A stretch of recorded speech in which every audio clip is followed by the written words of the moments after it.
billahi minasyaitonir rajim. Bismillahirrahmanirrahim. Maliki yaumiddin. Iyyaka na'budu wa iyyaka nasta'in. Ihdinas siratal mustaqim. Shiratal ladzina an'amta 'alaihim ghairil maghdubi 'alaihim waladdallin. Amin. Bismillahirrahmanirrahim.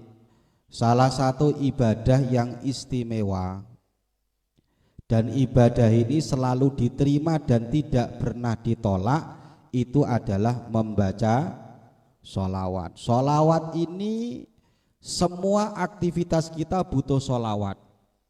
Ibadah apa saja butuh sholawat. Doa butuh sholawat. Sholat kalau nggak baca sholawat hukum sholatnya nggak sah.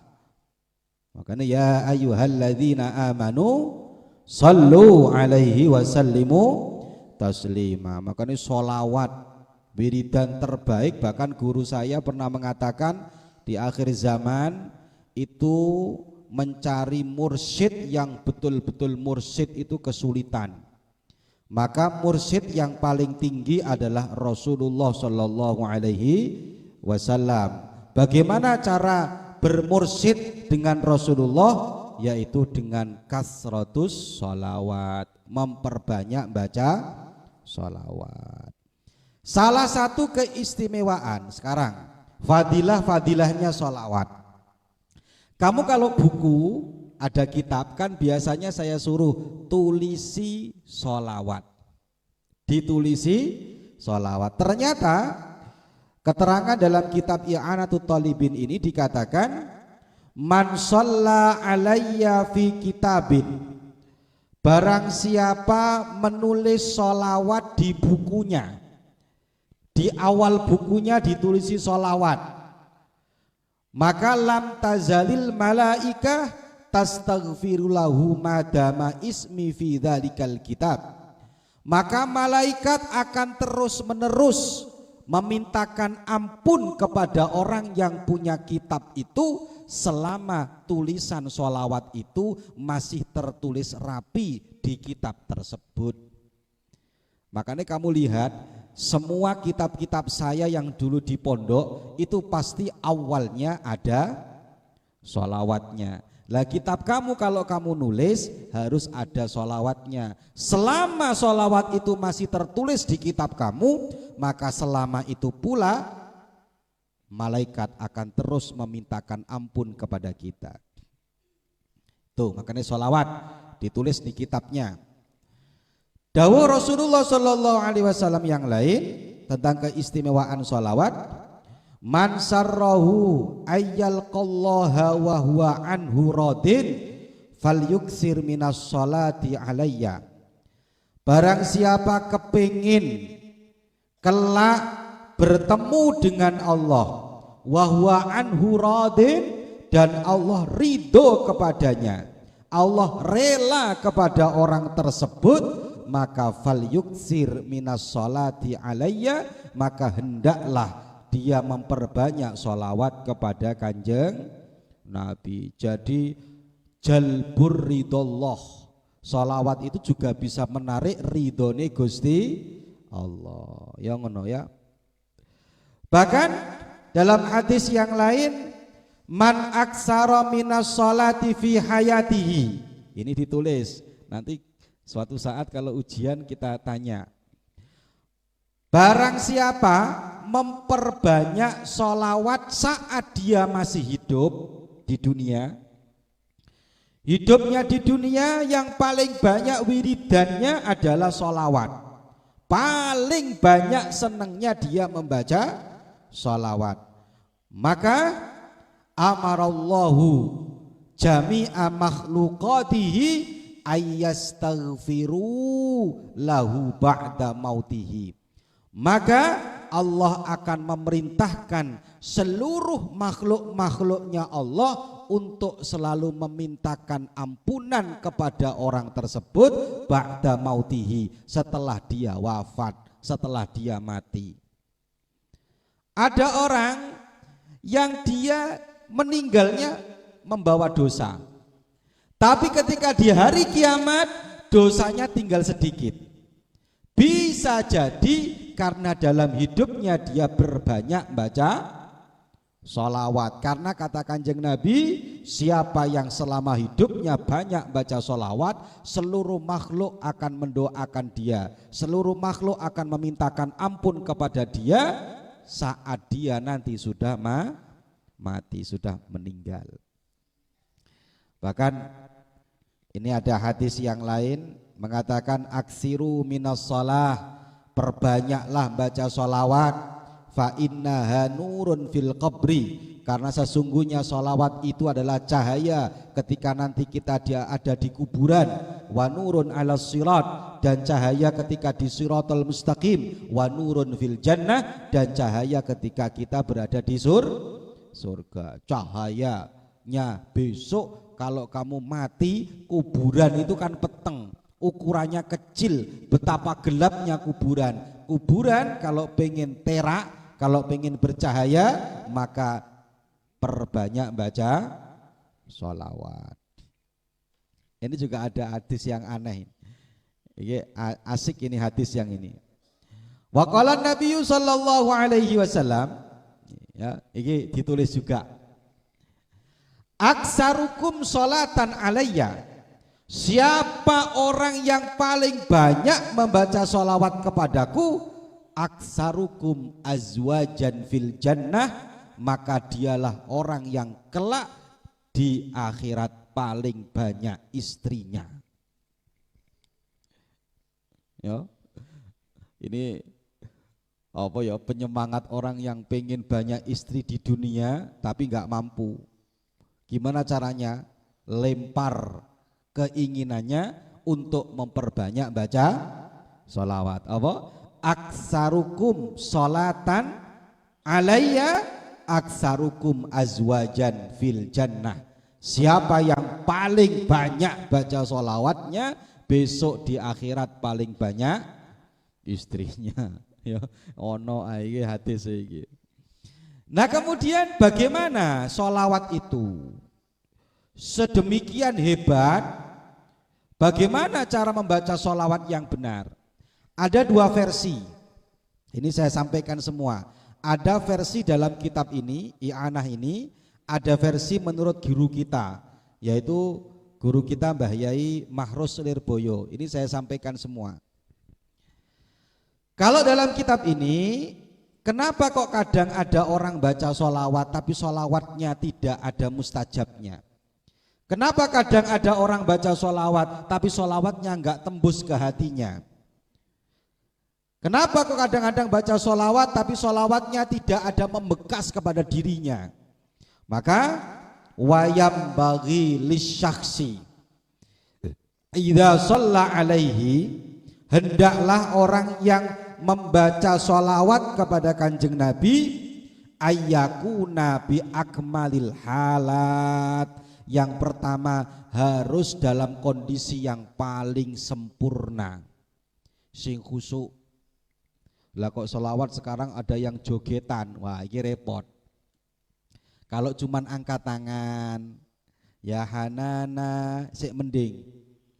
Tapi yang repot sekarang perempuan-perempuan ini joget. Jogetannya terus rada eksotis. Yang lihat Rahul, seneng Rahul. Lah sholawat ini kan kita pengen dapat barokah Kanjeng Nabi. Lah kalau Kanjeng Nabi bagaimana memberikan barokah, mengucurkan barokah kepada kita kalau kita tidak membaca sholawat bi akmalil halat, yaitu dengan kondisi yang paling sempurna, sing apik, sing khusyuk, ngono lho rek. Mutatahhiran, yang kedua, tulis semua. Yang pertama kondisi yang paling sempurna.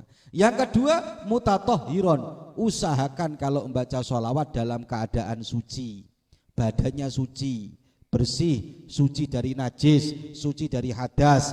Sholawat memang betul, sholawat gak wajib. Kita ini sholawat punya wudhu gak wajib, tapi akhlaknya membaca sholawat. Akhlaknya orang membaca sholawat yang dibacakan Sayyidul Khalaiki wal Bashar, rajanya makhluk, rajanya manusia, maka hendaklah dalam kondisi dia suci. Mutawaddian, dia punya wudu. Mustaqbilal kiblat, sholawatnya diusahakan ngadep kiblat.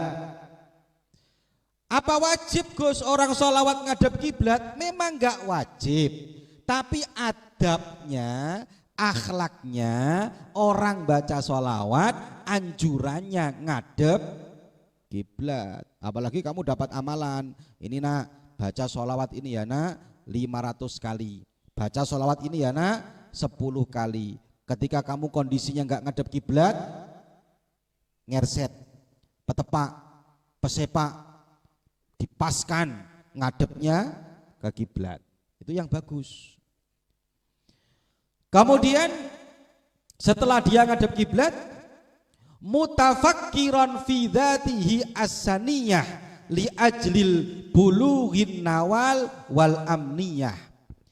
Dia memikirkan, bertafakur tentang zatnya Kanjeng Nabi as-saniyah yang mulia, li ajli bulughin nawal, karena agar kita sampai kepada angan-angan kita atau sampai kepada keinginan-keinginan kita, membayangkan kita betapa indahnya Rasulullah sallallahu alaihi Muhammad, betapa indahnya akhlaknya Rasulullah sallallahu alaihi Muhammad, betapa wajahnya indahnya Rasulullah sallallahu alaihi Muhammad. Jadi waktu kita baca sholawat memikirkan zat akhlaknya Kanjeng Nabi. Makanya kamu lihat ada ulama-ulama kita kalau membaca sholawat tersenyum, senyum sendiri dia baca sholawat karena ingat akhlaknya Kanjeng Nabi. Baca sholawat ambek merengut, baca sholawat wajahnya nggak enak dilihat. Oh nak baca sholawat sallallahu alaihi Muhammad, seneng ya. Ropik baca sholawat sambil senyum-senyum sendiri, temannya kaget, loh kenapa kamu Pik kok senyum sendiri, membayangkan wajah indahnya Rasulullah. Masya Allah toh. Ayo coba. Karena kita kebiasaannya apa? Karena kita kebiasaannya kalau sholawat itu gak pernah kita sing penting macane sallallahu alaihi Muhammad, sallallahu alaihi Muhammad, gak pernah mutafakkiran fi dzatihi as-saniyah. Bagaimana kita mengangan-angan berpikir tentang zatnya Kanjeng Nabi, akhlaknya Kanjeng Nabi, keindahannya Kanjeng Nabi Muhammad sallallahu alaihi wasallam. Nomor berapa ini sudah? Nomor berapa itu? Mengangan-angan itu. Nomor 4, 5. Nomor 4, 5. Wa ayurattilal huruf. Kemudian kalau membaca sholawat ditartil hurufnya. Koyok maca Quran ngono rek. Kalau kita baca Quran, Bismillahirrahmanirrahim, enak. Maca sholawat kok enggak tartil blas. Selamat. Apa selamat gitu. Gak ono tartil-tartile belas. Lo katanya kita pengen dapat barokah Kanjeng Nabi, mocone tok wis gak bener. Apalagi ada yang kayak gini, saya gak suka ini. Kemarin saya ngobrol sama salah satu kiai, pengasuh pondok pesantren Genggong. Saya Gus, sekarang santri saya cek. Saya kalau ada tulisan sholawat gak bener, saya benerkan. Apa? Contoh, sekarang kalau nulis sholawat itu banyak yang disingkat-singkat. Nabi Muhammad Solam itu singkatan daripada sallallahu alaihi wasallam. Gak oleh iku makruh. Ono sing maca sholawat short mim, itu makruh itu. Ditulis yang benar sallallahu alaihi Muhammad. Kalau ketemu Kanjeng Nabi sallallahu alaihi Muhammad. Terus ono meneh ngene rek. Ini yang perlu. Ini bahkan ono ustaz iki lho salah macane. Allahumma sholli ala Muhammad. Ono sing Allahumma sholli alaihi, ono sing sholli alaihi. Makan ustaz sekarang Allahumma sholli ala Muhammad, shollu alaihi. Lho kok shollu iku lho? Shollu itu kan artinya merintah orang untuk baca sholawat. Kamu kalau nyuruh orang waktu ceramah nanti kamu nyuruh orang shollu ala Nabi Muhammad. Ayo baca sholawat. Yang bawah shollu Muhammad loh, nyuruh juga. Nah ini kan gak bener ini kan. Allahumma sholli ala Muhammad, yang bawah shollu ala Muhammad, shollu ala Nabi Muhammad. Kan Allah ya. Allahumma sholli ala Muhammad, shollu alaihi, bukan shollu alaihi. Shol sholli alaih. Karena kadang-kadang ini ikut-ikutan, kita ini latah. Allahumma sholli ala Muhammad. Si neng baba shollu alaihi. Lho sing atas sing ceramah nyuruh sholawat, yang bawah juga nyuruh, pada nyurun. Ya mestinya Allahumma sholli ala Muhammad, jawabannya sholli alaihi, bukan shollu alaihi. Dibenarkan ini, dibenarkan ini di mana-mana ini. Kemarin ada ustadz di samping saya jadi pembawa acara, waktu saya mau ceramah Allahumma sholli ala Muhammad, dia baca shollu alaihi. Wah, kok shollu ustadz ini? Tapi enggak saya tegur karena ada orang banyak. Kalau saya tegur malu. Waktu makan saya panggil, ustadz, sampean kalau dengar sholawat jangan shollu. Shollu itu nyuruh orang baca sholawat, tapi yang bener sholli alaihi. Wes, ruban sing biasa nulis sol am sot mim santri diganti Allahumma sholli ala Muhammad, diganti tetap pegenak tulisannya, dilengkapkan tulisannya sallallahu alaihi wasallam. Terus tulisan-tulisan kalau nggak ngerti juga yang benar. Ono sing nulis gini, sholli, kalau nulis di awal Allahumma sholli, terakhir wasallim. Paham? Kalau pertama sholli, sol itu nggak ada yaknya.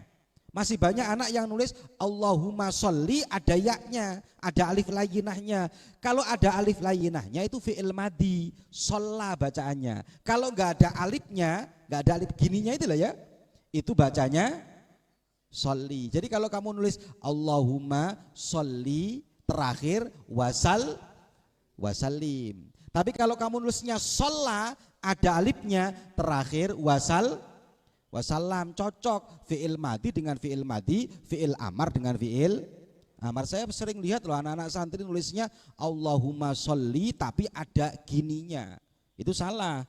Kalau Allahumma sholli nggak usah ada alifnya, kalau ada alifnya namanya sholla. Ya, ini perlu dibenerkan loh ini masih banyak yang salah nulisnya. Nanti coba lah tak benerkan, tak kasih teksnya, tulisannya. Wes. Yang terakhir kata dalam kitab ini wa alla yu'ajjila fil kalimat, akhlak yang selanjutnya, adab yang selanjutnya kalau membaca sholawat itu dengan cara tidak terburu-buru. Baca sholawatnya yang benar, sallallahu ala Muhammad, sallallahu ala Muhammad, sallallahu ala Muhammad. Jangan sallallahu Muhammad. Itu terlalu terburu-buru. Wes enggak tartil, mocone keburu. Itu juga enggak benar, enggak dianjurkan, bahkan tidak baik baca sholawat yang terlalu terburu-buru. Ini adab, akhlak ketika orang ingin baca sholawat, sholawatnya jadi istimewa.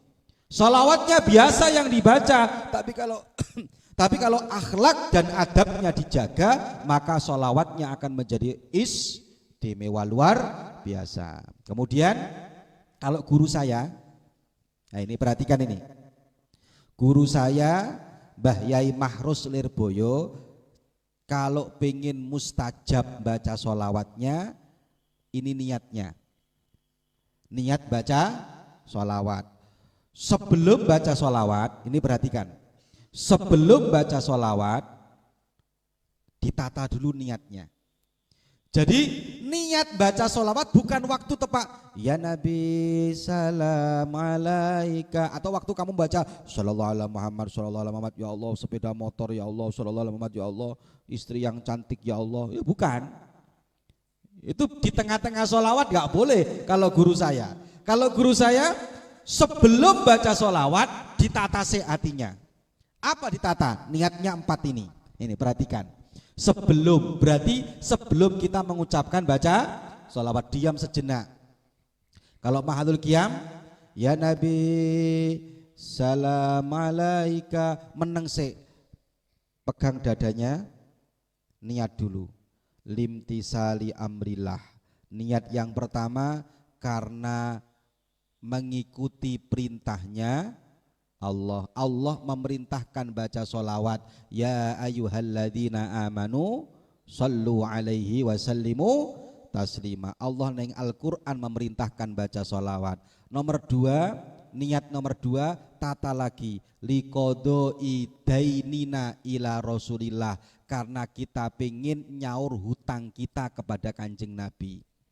Kanjeng Nabi itu betapa banyak kita hutangnya kepada Kanjeng Nabi, sehingga kita ngerti agama ini barokah Kanjeng Nabi. Berarti kita punya hutang kepada Kanjeng Nabi. Baca sholawat yang kedua dengan niat bayar hutang kita kepada Kanjeng Nabi. Tata sih niatnya sebelum baca.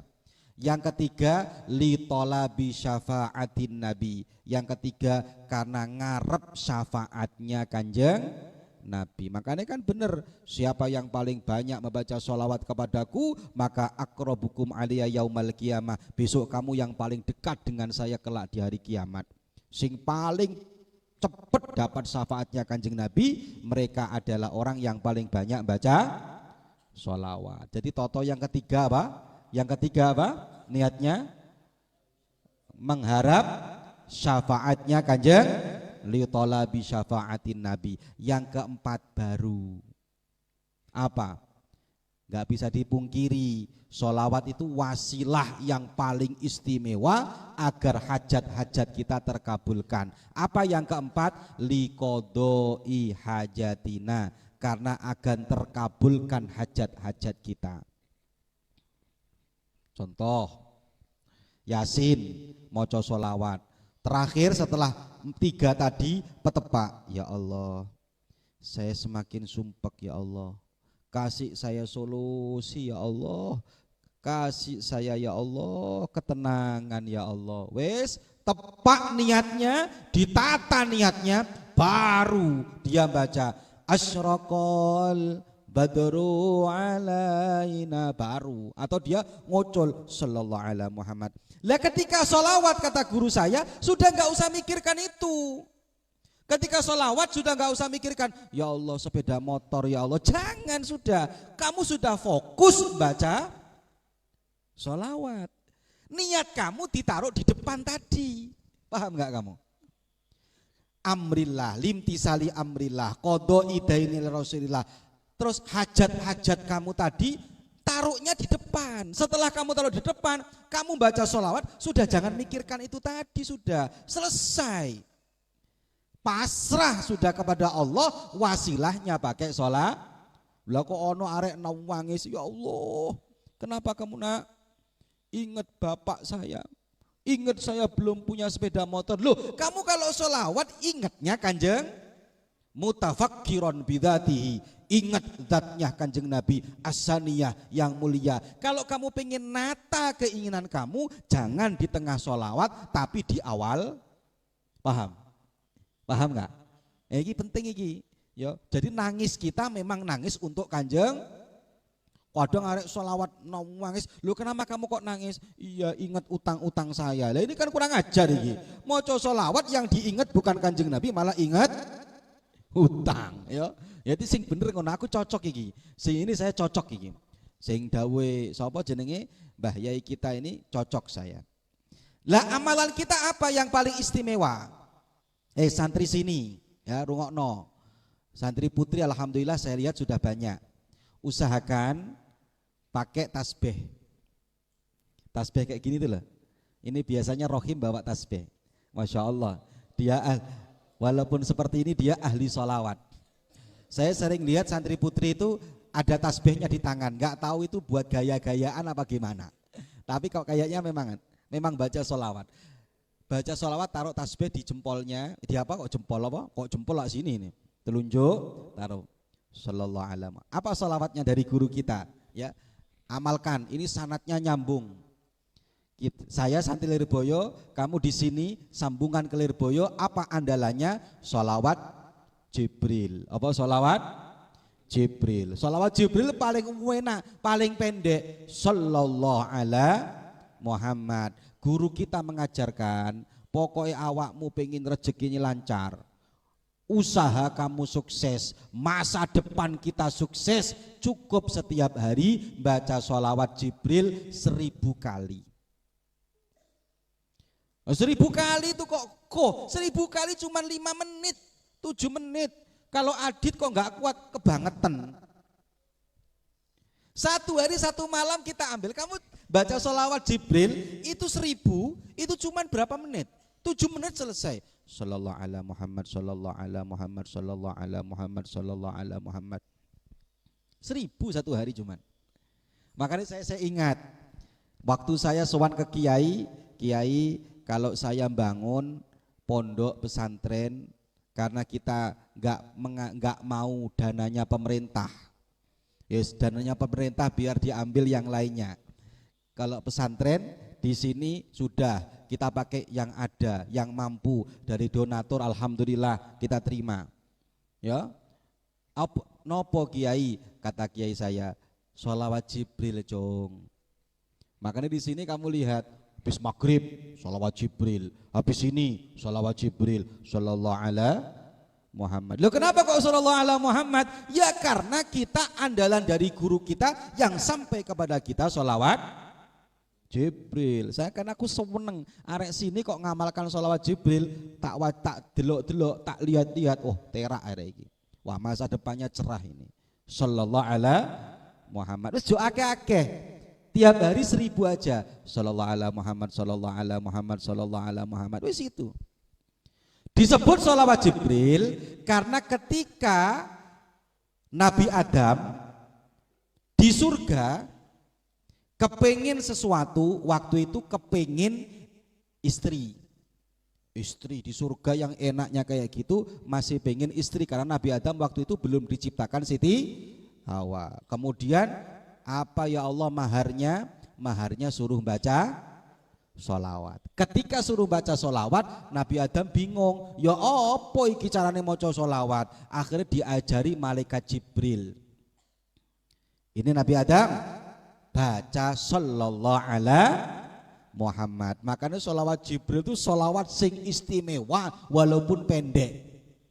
Kenapa? Karena yang ngajari, yang merintahkan Allah, yang ngajari malaikat Jibril, yang nerima kanjeng Nabi Adam, yang dibacakan sholawat Sayyidul Khalaiki wal Bashar. Makanya amalan sing paling inti takoni wong, ditanya wong saya, Gus amalannya apa? Sholawat Jibril. Wis gak ruwet-ruwet.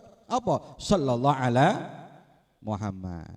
Pokoknya kamu besok kalau sudah di rumah ojo lali sallallahu ala. Lah kalau pengen istiqomah di rumah mulai sekarang baca sholawat Jibrilnya sallallahu ala Muhammad, sallallahu ala Muhammad. Berapa kali? 1000 kali. Terus kurang Gus, ada yang bilang kayak gitu. Ada kalau di Lirboyo khusus malam Jumat. Karena malam Jumat yang paling istimewa baca sholawat. Kurang Gus, malam Jumat 10.000. Gak kuat, ya tetap 1000. Tapi kamu kalau besok terasa ekonomi sulit, pengen bangun rumah, tapi nggak punya modal, jangan dimodali uang, modali sholawat. Saya masih ingat dulu almarhum almaghfurlah Kiai Masyudi, pendiri pondok pesantren ini, Neng itu ngomong, kalau nggak salah Neng yang ngomong, bah seandainya punya sawah ya bah, terus sawahnya dijual atau sawahnya kita gadekan atau sawahnya bagaimana, terus kemudian untuk membangun pondok betapa enaknya ya bah, ditegur sama abah, Nduk, bangun pondok itu nggak akan bisa dengan sawah, nggak akan kuat sawahnya walaupun kamu punya sawah ratusan ribu hektar. Terus pakai apa bah? Sholawat. Sholawat. Kamu besok bangun rumah. Saya kemarin ada orang santri sini, Gus, saya cuman punya uang 30 juta Gus, pengen bangun rumah. Rumahnya habis 100 jutaan, punya modal 30 juta. Waktu saya ke sana, terus akhirnya gimana nih Gus? Sholawat. Alhamdulillah sampai sekarang rumahnya selesai, walaupun belum 100%, keramiknya yang belum. Tapi kan minimal dia sudah selesai. Dia ngomong sama saya, Gus, saya uang 30 juta kok bisa berdiri rumah ini, saya juga nggak ngerti uang dari mana kok bisa sampai selesai. Istimewane sholawatnya suruh ngokno ya. Pokoknya kalau pulang bingung baca sholawat. Apa sholawatnya? Sholawat Jibril. Terakhir malam Jumat baca sholawat yang biasa kita baca. Mangkola lailatal Jumat, mangkola yaumal Jumat. Barang siapa membaca sholawat ini di hari Jumat, kuntu alhadahu biyadi, maka saya, kata Kanjeng Nabi, akan ngambek itu apa? Kuntu alhadahu biyadi, maka besok saya yang akan mapak dia, akan nunggu dia di liang lahatnya. Langsung Kanjeng Nabi Muhammad Shallallahu Alaihi Wasallam yang ngantarkan ke liang lahatnya. Apa? Dalam kitab Is'adur Rafiq disampaikan, Allahumma salli ala sayyidina Muhammadin an-nabiyil ummiyil habib al-alil qadri al-azimil jahi wa ala alihi wa sahbihi wasallim. Baca bareng-bareng. Allahumma salli ala sayyidina Muhammadin nabiyil ummiyil habib al-alil qadri al-azimil jahi wa ala alihi wa sahbihi wasallim. Sebenarnya kalau dalam kitabnya cukup 1 kali, 2 kali, 3 kali cukup. Tapi di sini bacanya berapa kali? 10 kali. Kenapa kok 10 kali? Karena ada dawuhnya Abah Guru Sekumpul Kalimantan. Beliau juga pengamal sholawat ini. Siapa yang baca sholawat ini 10 kali di malam Jumat, maka seperti baca Yasin 500 kali. Bukan seperti baca Yasin 10 kali, baca Yasin 500 kali kalau dia membaca amalan sholawat ini sebanyak berapa?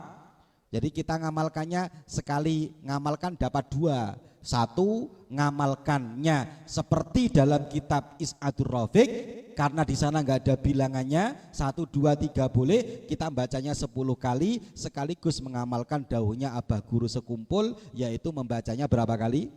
10 kali. Putri berapa kali biasanya? Hah? Ojo 1, 10. Habis maghrib 10. Ketika gabung di sini malam Jumat itu istighosah, bacanya 10. Jadi baca 2 kali. Khawatir lupa maksudnya. Saya kalau malam Jumat ngimami maghrib 10. Nanti kalau istighosah nggak bisa, anak-anak juga bacanya 10. Insya Allah tambah barokah, tambah manfaat. Amin. Allahumma amin. Al-Fatihah. A'udzubillahi minasyaitonir rajim.